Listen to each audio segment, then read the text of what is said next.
नमस्कार, पूर्ण चंद्र कांडपाल आज जनजागृति का एपिसोड नंबर 755 755 लेके आपके सामने उपस्थित हूँ।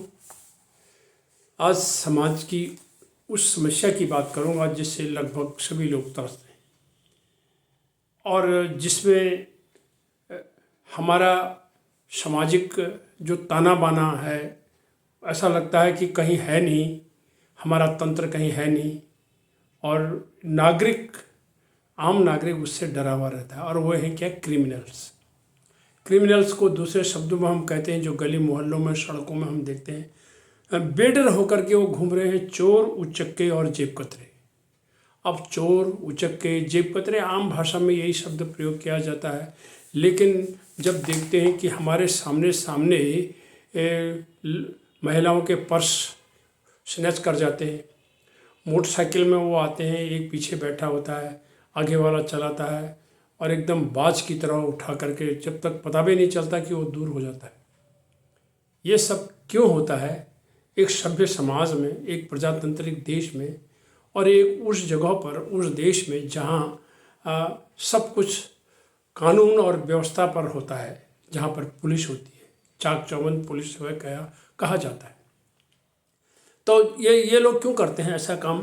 शेक्सपियर, जो कि एक अंग्रेजी साहित्य के साहित्यकार हैं, उन्होंने कहा है एक जगह पर कि the best of this kind are but shadow, the worst is no worse if imagination amend them.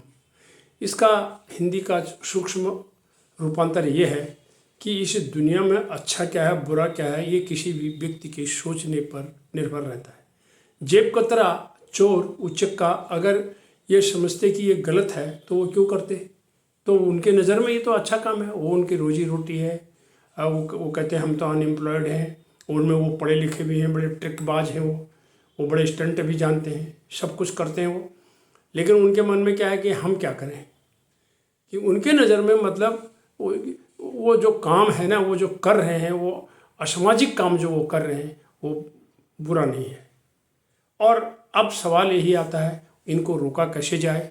और हमारे समाज में हुआ क्या है, ये जेब काटने के जो इन सब चीज़ों को हम देखते हैं, तो ये रैलियों में भी ये देखा गया है, यहाँ तक कि रैलियों में देखा गया है। मैं 3 उदाहरण आपके सामने देना चाहता हूँ कि 23 मार्च 2018 को अन्ना जी की रैली हुई थी रामलीला मैदान में और 100 से भी अधिक मोबाइल चोरी हुए थे और कई लोगों की जेबें कटी थी, रामलीला मैदान दिल्ली में।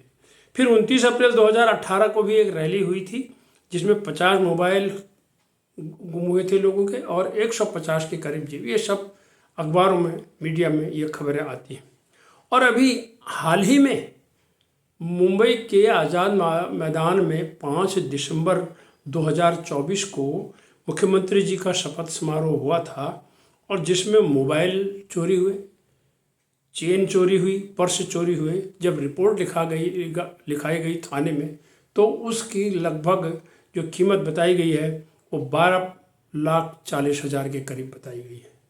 यानी इतने की रिपोर्ट, और कितने लोगों ने तो बताया भी नहीं होगा। कई लोग बताते भी इसलिए नहीं है, उनको मालूम है मिलना तो है नहीं और न हमारा कोई फैसला होगा, न हमारे इससे क्या है, क्या जाए।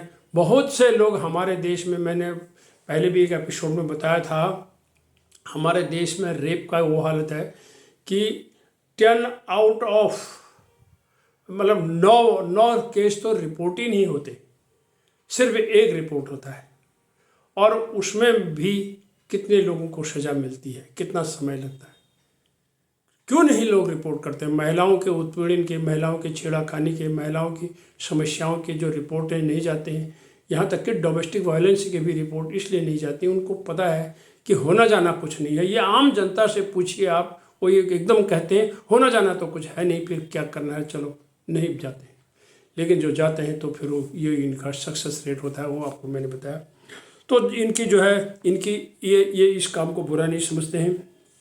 अपराध दिनों दिन बढ़ते जा रहे हैं और हमारे देश में जहां कैदियों की संख्या बता देता हूं साथ ही में कि 5,73,000 कैदी बताए जाते हैं, जिनमें से 96% पुरुष हैं और 4% महिलाएं हैं।